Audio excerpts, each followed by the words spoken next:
So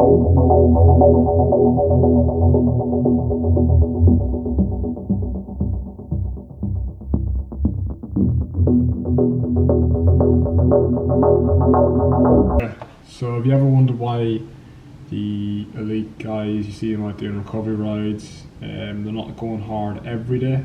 Don't get me wrong, there are some elites that give you a false representation of what their training's like. It may look like they're training hard every day, but have you ever wondered why it's not sustainable for you to do that? There's a few reasons for it. So initially, if you're training hard all the time, and hard doesn't have to be intense sessions, it can be training for very long periods of time. So your perception of effort, anything that feels tough to do, whether you're going for like a 7-hour ride or you're doing an hour all out, they're both hard sessions. So initially when you have them in your training, that's classed as overreaching. So you will be feeling a bit more tired in your sessions. It would be tough to like bounce back and do another hard session after that. So to begin with, that's called functional overreaching. The reason it's functional is because it's a planned period of higher intensity or longer duration training. So typically coaches will plan that and then they'll follow it by a period of rest or recovery for your body to adapt. This normally takes days or weeks to recover from. But again, it's planned. So if that recovery period is ignored, this then becomes non-functional overreaching. So in this period, your performance will start decreasing.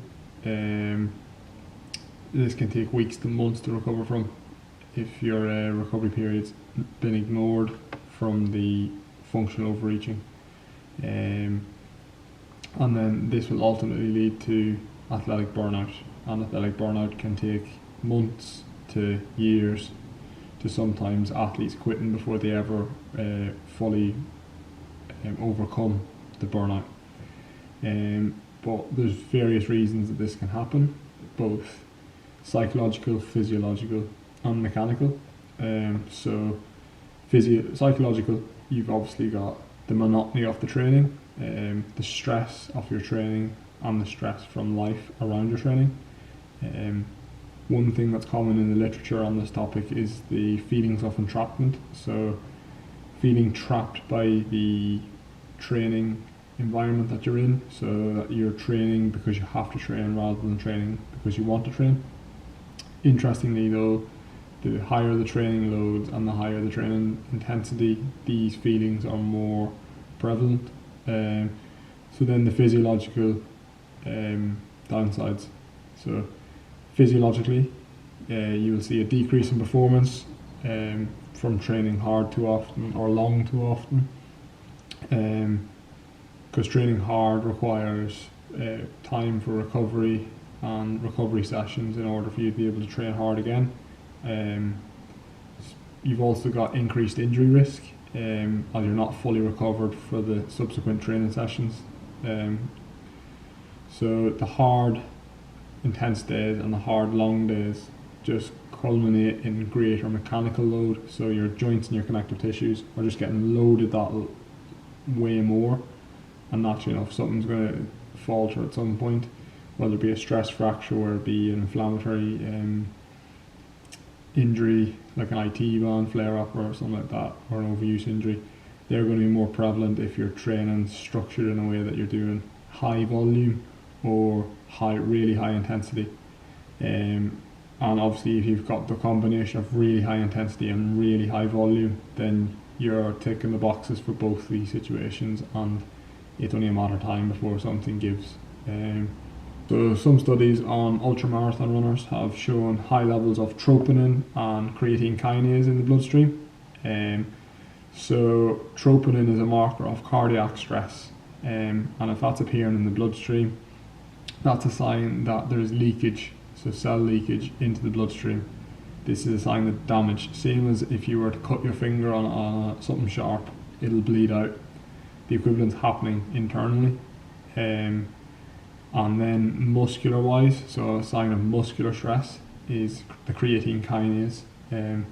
So if it's leaking out of the cell into the bloodstream, this is a good indicator that you've induced some serious muscular stress or cardiac stress. So in the study that was conducted on those ultramarathon runners, there was elevated levels of troponin and creatine kinase, because number one, they were racing over that distance. Number two, it's a really long distance, so it's high intensity with the fact that it was a race.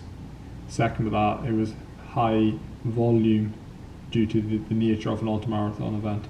It's conducted over hours. Some people take nearly a day to finish them, so that impact on the body has to be taken account for. And if you don't follow it up with an adequate rest and recovery period, then you're going to seriously not only decrease your performance but cause some serious health issues further down the line.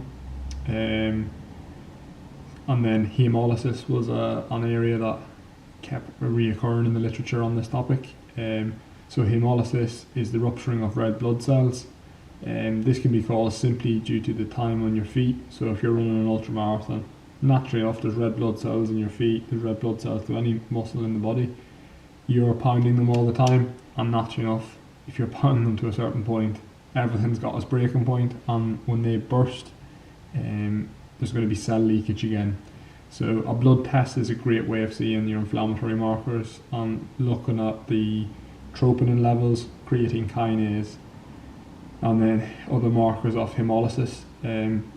That will really help you understand whether you're training too hard or too much.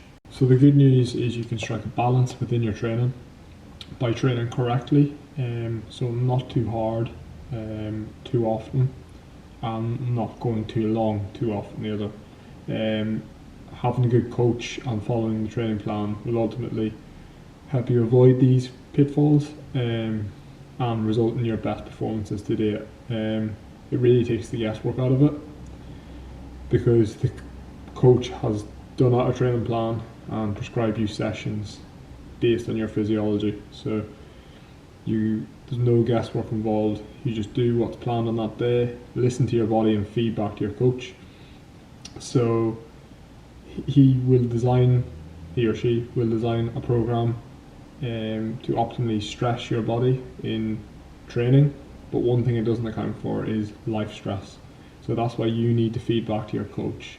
If you've had a really stressful day at work or whatever's going on in your life, you need to have that good coach-athlete relationship, and then your training and results will flourish in that kind of environment. So as some of you are probably aware, I'm a coach at Beta Endurance Coaching. So if any of what I've mentioned has really struck with you, and you can relate to it equally if you're looking for a coach in 2021, we have a few slots available and we're taking on athletes at the moment. So yeah, feel free to get in contact. So the details will be below this video, and I hope you find this insightful. Let me know what you think in the comment section down below.